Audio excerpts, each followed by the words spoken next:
So I'm currently reading through 101 Essays That Will Change the Way You Think by Brianna Wiest.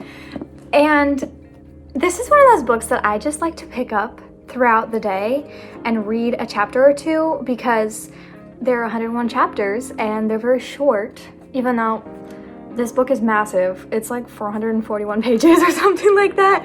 So yeah, it's gonna take me a while to get through it, but I love just picking it up and reading a chapter or two because they are so short, and it's just like a bit of a mental reset whenever I just need a little bit of some intellectual stimulation, and I'm loving it. But the essay that I read this morning, one of the essays I read this morning, was just so timely and so profound and validating that I just had to share it with you guys. I'm obviously not going to read the whole thing because I don't want to get in trouble for copyright, but I'm going to read most of it. And this is essay 26. We talk a lot about how to get love. In fact, we talk about it incessantly. How to land a date, turn someone on, find a boyfriend, make yourself respected, admired, seen as successful. We talk about how to convince someone to commit, to get married, to take us out again. All of these things are ways to try to manipulate the love that people give us. We talk a lot about how to get love, but we talk very little about how to give it.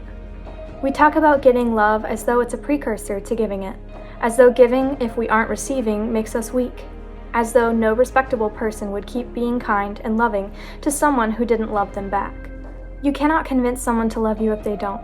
This, above most else, is a rule. Love is not something you get. It's not something someone else has and you must earn. It is not something that exists outside of you. When someone doesn't want to express affection and love and respect to you, you have two choices. You can try to change that fact and keep yourself stuck, or you can keep giving love, which will let you move on. Love is not something anybody can take away from you, though. It's not something anybody can truly give you, either. It's not something you get, it's something you experience, and that exchange requires an equal and honest and willing contribution on each side. It's not something that anybody is responsible to do for you or owes you in a life. If you go on living as though other people are required to give you love, you will never actually experience it. If you go on living as though love is something that is always required of you, you will find it in everything. Your life turns into a series of little love stories, all of which teach you how to love better, how to give more, how to be more of yourself, what you like and what you don't. When you want to pity yourself over how little love you're getting, I ask you to stop and consider, how much love are you giving?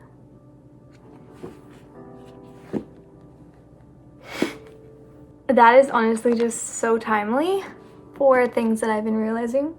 I have been so focused on how other people feel about me and managing how other people feel about me that I haven't stopped to consider what I'm giving to them. And that part that said that it's not something you get, it's something you experience, and it's an exchange that requires an honest, equal, honest, and willing contribution on each side. That just, when I read that sentence, or that couple of sentences, I was just like, I've always heard that love is a choice, not a feeling. But when she said that love is an experience, I was just like, it's so true. It's an experience made up of these little choices that you make to care for someone else, to show them that you care, to take care of them, to put their needs first, and to put forth the effort that is necessary to keep that relationship alive. And it really is this exchange and this experience that you walk in. It's not really concrete.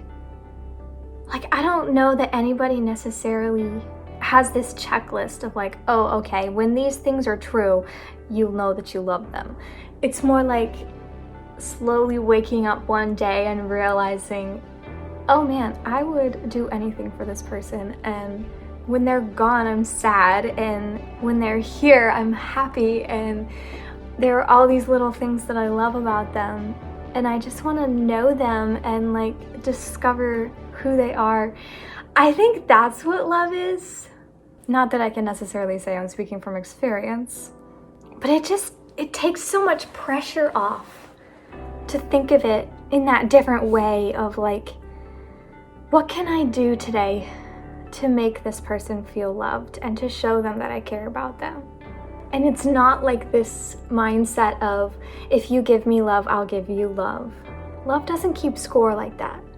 In a healthy relationship, the one person doing things to make the other feel loved will ignite a desire in this person to return the favor.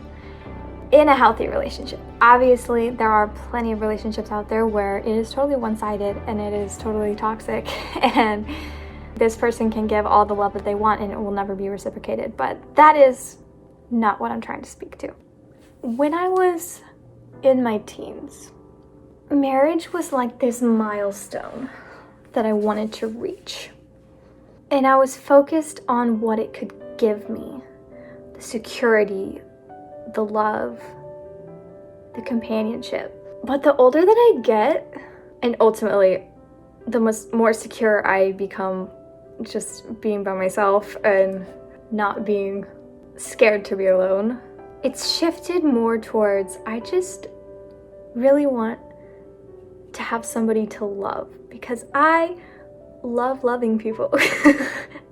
I love taking care of people, and I love getting to know everything that I can about people. And just like, my friends know this, like I file away all these random little facts. Something you said 2 years ago, I could tell you when you said it and what you were wearing. Not sometimes, but I just love knowing as much as I can about people and being able to use that later to show them how much I care about them. And it just makes me feel so happy to make other people feel appreciated. And I think that's ultimately the premise of true love. It's not about what you can get from it. It's about truly just wanting to give this person everything. And I think that's really beautiful.